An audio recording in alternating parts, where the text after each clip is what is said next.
sapagkat namatay ang iyong buktong na anak para sa amin, upang ang buhay namin ngayon ay mawala na at mapalitan ng buhay na gusto mo sa bawat isa. Lord, marami po kami kasalanan at pagkukulang. Ito'y aming idinudulog sa iyo. Ano man ang iyong kailangan sa amin ngayon, narito po kami. Bukas po ang aming puso, isip at tanggapin ka upang masukukan naman namin kung paano mabuhay sa piling ng aming manliligaw. Bless us in Jesus' name. Amen. Amen. Lumako muna tayo sa communion. Bakit po tayo nagko-communion? Ito ang sinasabi ko. Ang communion na nagpaparala sa atin na dapat kikilos tayo, hindi lang po para sa sarili natin. Sabi ko kanina, ang buhay natin sa sanlibutan ito, kanya-kanya. Ang trabaho ko ng communion ay sabihin sa atin na kinakailangan mabuhay ka, nakauglay ka. Ganito po kasi ang sabi ng Biblia, ang sabi ng salita ng Diyos, tayo po ay membro ng iisang katawan lang. Iisang katawan lang po dapat. Hindi pwedeng sabihin ng kanang kamay, wala kang kwentang kaliwang kamay. Hindi pwede. Hindi pwedeng sabihin ng paa, hindi ka kailangan. Hindi po pwede yun. Kikilos ka ayon sa contribution mo sa iisang katawan. Tama pa rin ang Episophia, unity pa rin ang kinakailangan. Ang church ay binuo ng Panginoon para kumilos tayo ng iisa lamang, iisang katawan, iisang puso at iisang isip. Kaya manalangin ng ilang Diyos, maraming salamat. Sapagkat sa communion na ito, pinag-unawa mo sa amin na kami ay may bahagi sa iyong malinis sa katawan.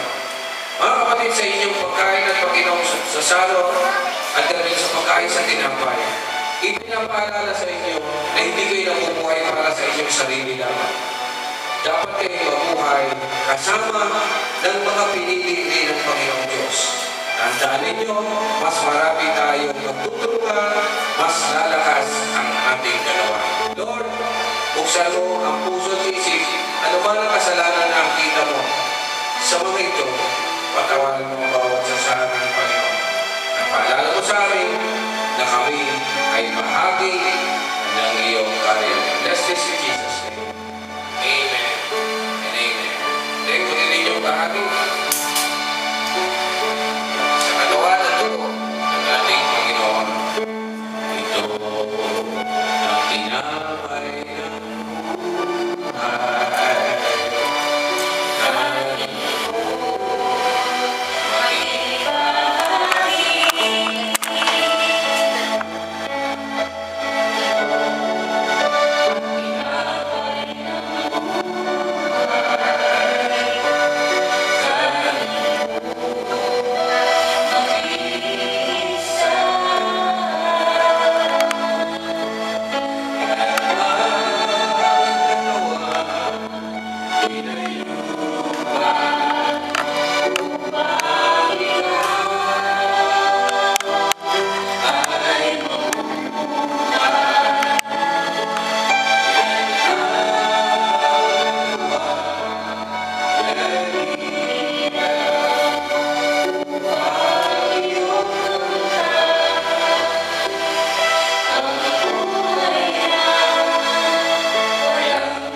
Kung handa ka na, kanin mo ang iyong bahagi sa katawan ng Panginoon.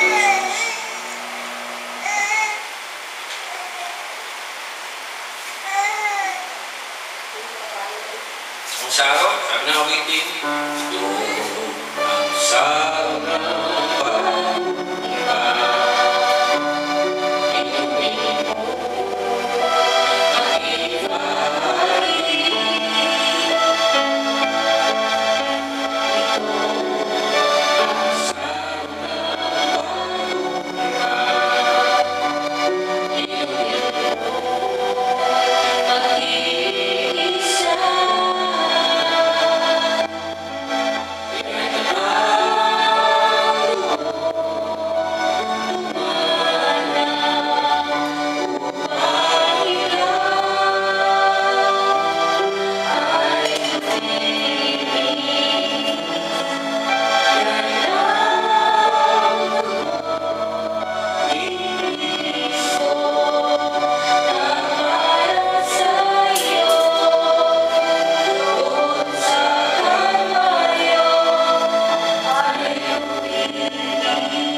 Pagtapos po ako sa atin, no?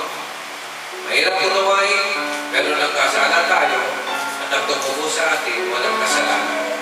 Kaya nga, ang Diyos lang na siyang tanging mga pagdidisayag sa video, dahil sila po ang pwede gumawa ng isang kinalaman na walang kasalanan. Lahat tayo nagkasala, pero ang Panginoon wala. Kaya siya naging handog, sa pamagitan ng kanyang dugo, ay tinubo sa bawat sa atin.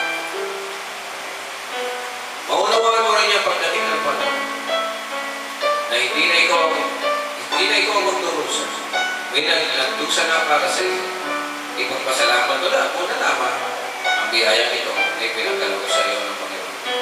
Ang hawak ko ngayon ay patunay na ikaw ay nilinis na ng Panginoon. Kapatid, huwag mo lang bayaan kung marumihan ka pa sa buhay na ito. Ilitin mo palaging makasama ng Panginoon. Ano man ang iyong ginagawa, saan man lumuhod, magtatagumpay ka sa natin. Tinapos na ng Panginoon sa Kristo ang lahat sa krus. No need to worry. No need to be bothered. Nandiyan ang victory